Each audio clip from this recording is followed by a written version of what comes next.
Now let's get a feeling for why binary search trees are useful.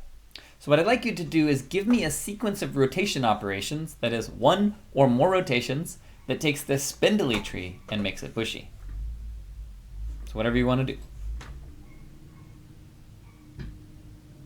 So one possible answer is I can rotate this tree to the right on node 3, and then we can rotate the tree to the left on node 1. So if I do that, this first rotation, we think of 2 and 3 as temporarily being merged, and then 3 being sent down and to the right. And then the second rotation, where we rotate 1 to the left, we combine 1 and 2, and then shoot 1 down and to the left. Okay. Now there's other correct answers as well, but that's the one I came up with. So here, we can see that we were able to move from one of the non-optimal states to an optimal state. So in general, rotation is really handy for being able to balance trees. Using it, we can shorten a tree, we can lengthen a tree, and some rotation operations will have no effect on the height of the tree. And very importantly, it preserves the search tree property. So here is just an alternate cartoon hammering home what exactly rotation is. Here D is the root, it has a left child which is B, and then these triangles represent subtrees of the items that are less than B, between B and D, and greater than D, respectively. Now when we do the rotate right operation, we see that D goes down into the right, and B, its former left child, is the new boss. And naturally, the items that were between are transferred from being B's subordinates to D's subordinates. Okay? And so we can use this process in general to balance a tree. So let me show you a bigger example than the tiny one you did, just to drive home that this is really truly possible. You can take trees and balance them using rotation. So here is a tree that is not balanced. It's not so great, but it has 1, 2, 3, 4, 5, 6, 7 items. Now if you think, what is the bushiest tree that I could possibly get? I should ultimately be able to get a tree that is only height 2 instead of 4.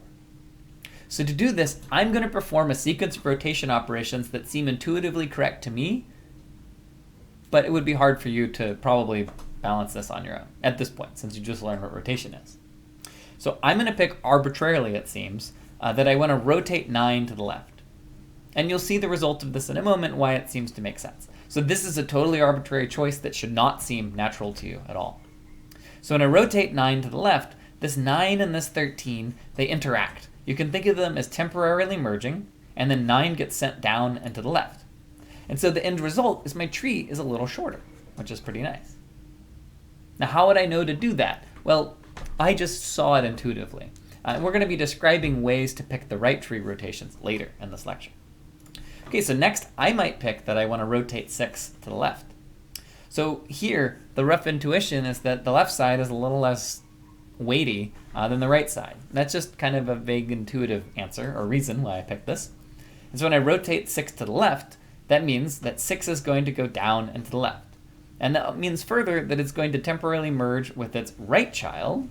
So 6 and 8 will be temporarily merged, and then 6 gets down and to the left, sent down and to the left to be 8's new left child. Okay? So that is the result of the rotation.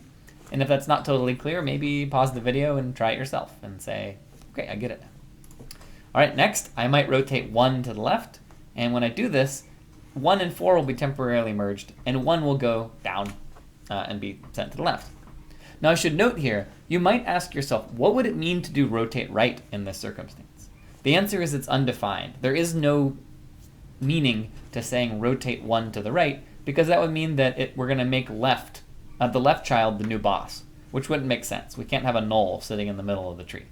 So we can only rotate left when an item has only a right child. Okay, so anyway, the result of this rotation operation is that 1 ends up down here. Oh, stop. All right, and so next we're going to rotate 6 to the right.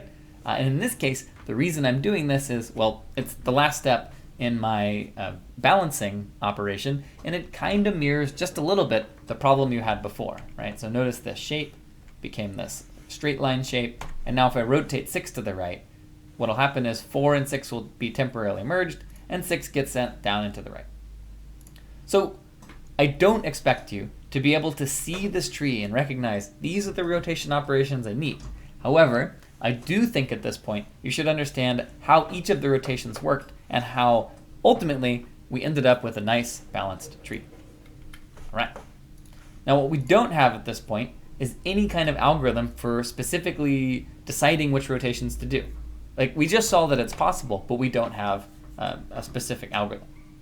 So you could in theory do this though. I mean, you could in theory build a tree, let it get imbalanced, and then do big O of n operations to balance the tree. As I said earlier, there's a paper showing that you can do it in n moves, or big O of n moves.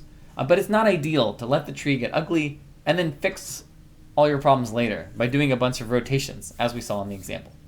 In this lecture, instead, what we're going to do is maintain balance as the tree is being built.